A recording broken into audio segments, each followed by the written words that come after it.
Estamos em Gênesis capítulo 1 e passaremos agora ao estudo dos versículos 24 em diante. Dê uma pausa no vídeo neste momento, faça sua oração pedindo a iluminação do Espírito Santo para entender tudo aquilo que vou dizer aqui e volte para prosseguirmos com o estudo. Se você gosta de assistir aos vídeos do canal, por favor inscreva-se e deixe o seu gostei. Vamos lá, Gênesis 1, verso 24. Disse também Deus: produza a terra seres viventes, conforme a sua espécie, animais domésticos, répteis e animais selváticos, segundo a sua espécie. E assim se fez. Note que o começo do versículo diz: produza a terra, o que nos leva à conclusão de que todos os seres terrestres, inclusive o homem, como nós vamos ver mais adiante, todos eles vieram à existência a partir dos mesmos elementos químicos que compõem a Terra. Então, se você fizer um estudo dos corpos terrestres, das criaturas terrestres, você vai ver que nelas existem os mesmos elementos químicos que você encontra também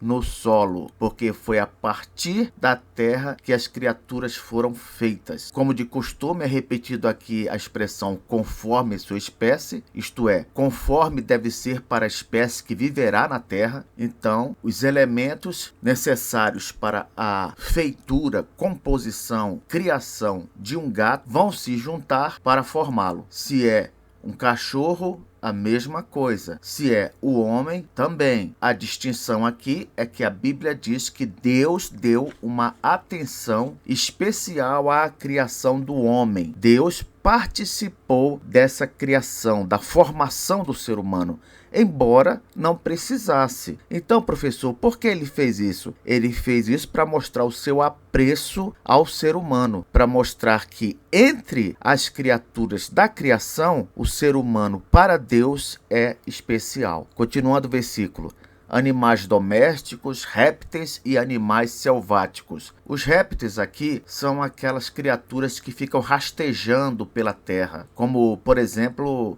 lagartos, cobras. Todo animal selvagem pode ser qualificado como selvático aqui neste caso. Inclusive, uma curiosidade, o Tiranossauro Rex foi criado justamente nessa ocasião. Por quê? Porque o Tiranossauro Rex foi um animal terrestre e selvático. Então, se diz aqui: disse também Deus, produza a terra seres viventes, conforme a sua espécie, animais domésticos, répteis e animais selváticos. Então, animais terrestres e animais selváticos foram criados aqui neste momento. Entre eles, com certeza, o Tiranossauro Rex. É por isso que eu já falei, não fique procurando animal por nome.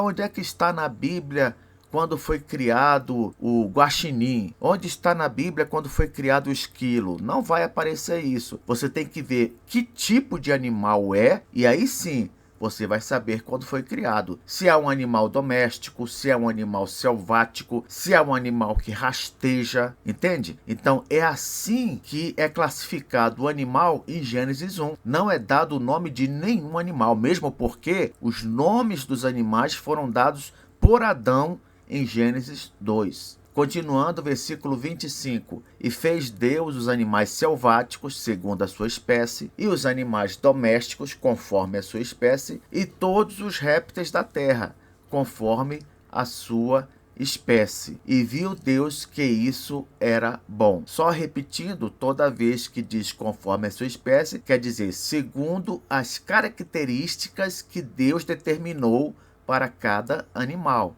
É claro. Então, se criou um gato, foi de acordo com a determinação de Deus, com as características que um gato deve ter. Por exemplo, diz aí: Deus fez os animais selváticos, ou selvagens pode ser, como a espécie desse tipo de animal deve ser. E como deve ser a espécie desse tipo de animal? Animal selvagem que vive na terra. Fez também animais domésticos conforme a espécie deles deve ser. E como deve ser a espécie dos animais domésticos? Animais que podem ser domesticados pelos homens. Fez também os répteis da terra, como a espécie deles deve ser. E como deve ser? Animais que rastejam sobre a terra. É simples assim. Versículo 26.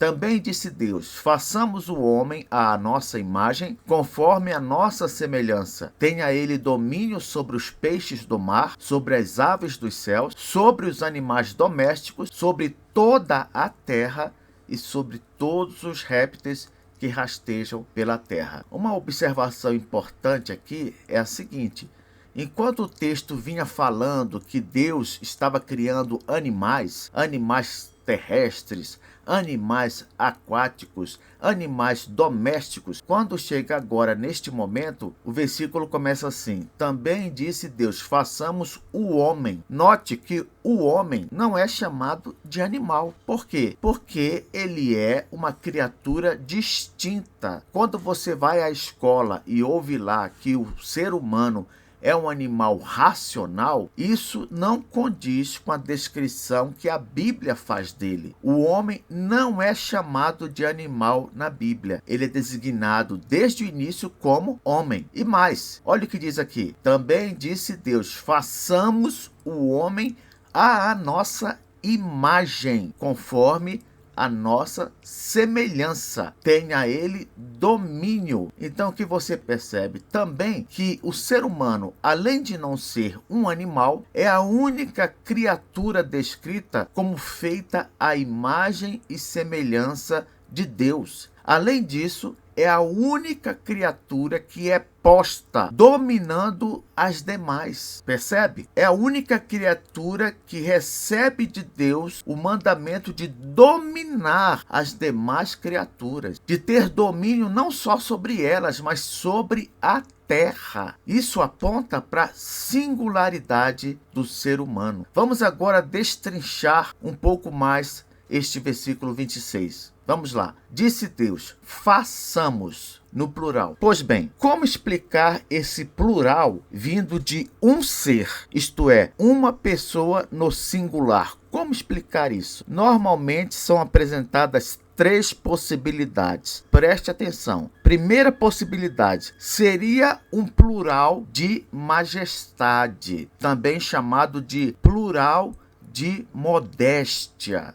Você já viu quando, às vezes, um político ou uma pessoa importante, quando eles vão discursar, às vezes eles usam os verbos na primeira pessoa do plural quando falam de si mesmos? Já observou isso? Por que eles fazem isso? Esse é um recurso estilístico para demonstrar uma certa modéstia. Por que, professor? Como assim? É porque se você ficar falando de si mesmo na primeira pessoa do singular, quando você é uma autoridade, isso pode soar como se você fosse um indivíduo que está se exaltando o tempo todo. Por exemplo, eu isso, eu aquilo outro e tal.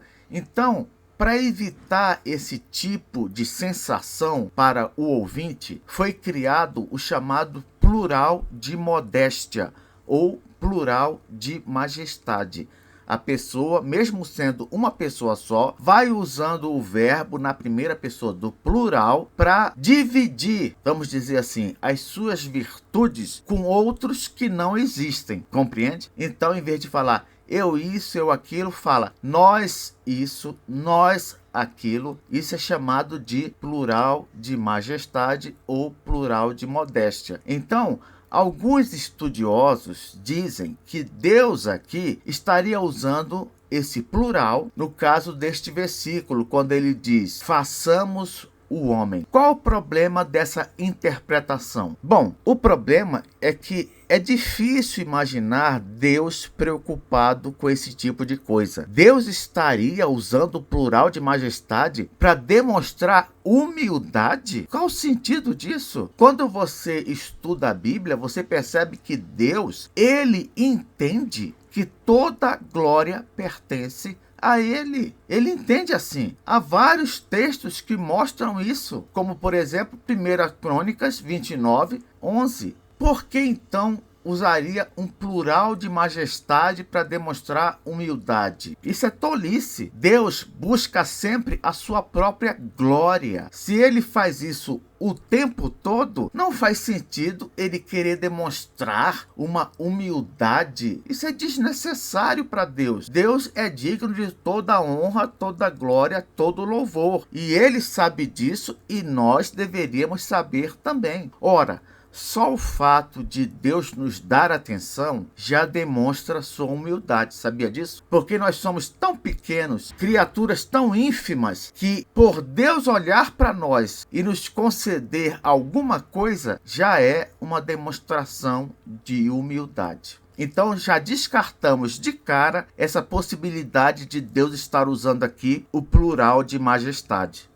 A segunda opção entre os estudiosos é a seguinte: Deus estaria aqui neste versículo fazendo uma referência a ele e aos anjos. Então, quando ele fala façamos o homem, ele estaria dizendo o seguinte: eu e os anjos façamos agora o homem. Você já deve ter notado que isso é outra explicação estapafúrdia. Por acaso o homem foi feito à imagem dos anjos também? Que doutrina é essa? Você percebe que essas explicações, elas fogem da explicação mais óbvia à luz de todas as escrituras? E qual é a explicação mais óbvia, professor, à luz da Bíblia como um todo? A explicação mais óbvia é que quando Deus diz em Gênesis 1, façamos o homem, isso deve ser considerado como uma manifestação implícita das pessoas da Trindade, isto é, de que há mais de uma pessoa no ser que nós chamamos Deus. Obviamente, o canal EBC vai adotar esta terceira opção. Deus diz façamos porque Deus é um ser que existe em 3 pessoas. Pai, Filho e Espírito Santo. Continuando, façamos o homem à nossa imagem conforme a nossa semelhança. A pergunta aqui seria: há diferença entre imagem e semelhança? E a resposta: não, não há. É mais provável que sejam apenas palavras sinônimas, que no caso aparecem juntas aqui para enfatizar a ideia de que o homem é a criatura que mais tem semelhança com Deus em toda a sua criação. Você entendeu? Imagem e semelhança seriam palavras sinônimas que aqui são usadas juntas apenas para enfatizar que o homem é a criatura mais semelhante a Deus em toda a criação. Observe, por exemplo, que mais adiante, em Gênesis capítulo 5, versículo 3, é dito que Adão gerou um filho à sua semelhança, conforme a sua imagem. De novo, enfatizando as semelhanças entre o filho e seu pai. Portanto, se você prestar atenção, em Gênesis 5:3, semelhança e imagem estão realmente como termos sinônimos. Então, toda vez que aparecem imagem e semelhança, essas duas palavras juntas, é sempre para enfatizar o quanto o homem e Deus são parecidos. Tanto é verdade que em outros 2 textos da Bíblia é citada apenas a semelhança e não mais a imagem. Sabia disso? Veja só, Gênesis 5, versículo 1. Este é o livro da genealogia de Adão. No dia em que Deus criou o homem, à semelhança de Deus o fez. Cadê aqui a imagem? Não aparece. Por quê? Porque não precisa. Tiago, lá no Novo Testamento, capítulo 3, versículo 9. Com ela o quê? Com a língua. O texto fala sobre a língua. Então, repetindo. Com ela bendizemos ao Senhor e Pai. Também com ela amaldiçoamos os homens, feitos à semelhança de Deus. Você viu que também aqui em Tiago não é citado a palavra imagem? Por que não, professor? Porque não precisa. São palavras sinônimas. Então, ser a semelhança de alguém quer dizer simplesmente parecido com esse alguém. Só isso. Êxodo 20, versículo 4, por exemplo, diz assim: não farás para ti imagem de escultura, nem semelhança alguma do que há em cima nos céus, nem embaixo na terra, nem nas águas debaixo da terra. Deuteronômio 4, versículo 16. Para que não vos corrompais e vos façais alguma imagem esculpida na forma de ídolo, semelhança de homem ou de mulher. Então veja que nesses dois textos, semelhança aponta simplesmente para uma coisa parecida com a outra. Então, repetindo, das criaturas que Deus fez, o homem é o mais parecido com Deus. Tem mais características em comum com Deus do que as outras criaturas. Por isso que essa palavra é utilizada. Continuando. Tenha ele domínio sobre os peixes do mar, sobre as aves dos céus, sobre os animais domésticos, sobre toda a terra e sobre todos os répteis que rastejam pela terra. Preste atenção no que eu vou dizer agora. O domínio sobre a criação que foi dada ao homem seria uma manifestação da imagem de Deus no homem. Como assim, professor? O homem, ele é parecido com Deus quando ele reina sobre tudo que foi criado por Deus. Então, às vezes a gente fica pensando, em que sentido o homem é parecido com Deus? Porque é dito na Bíblia que o homem é semelhante a Deus. Com certeza, uma das razões, um dos motivos é que o homem, assim como Deus, tem domínio. Deus deu ao homem domínio sobre a criação. Versículo 27. Criou Deus, pois, o homem à sua imagem, a imagem de Deus o criou. Veja que interessante, aqui agora não é citado semelhança, é citado só imagem, o que comprova que os dois termos são sinônimos. Você pode citar os dois juntos para enfatizar as semelhanças, ou pode citar um só. Então aqui no versículo 27, criou Deus, pois o homem à sua imagem, a imagem de Deus o criou. Homem e mulher os criou. Quando o versículo termina dizendo homem e mulher os criou, quer dizer que a expressão homem, na primeira parte do versículo, está sendo usada no sentido genérico, como se fosse assim, humanidade. Então, você poderia ler o versículo da seguinte maneira: criou Deus, pois, a humanidade, ou o ser humano, à sua imagem. A imagem de Deus o criou. Homem e mulher os criou. Então, tudo que pode ser dito a respeito do homem, com respeito à sua semelhança com Deus, pode ser dito também a respeito da mulher. Nos veremos na próxima aula.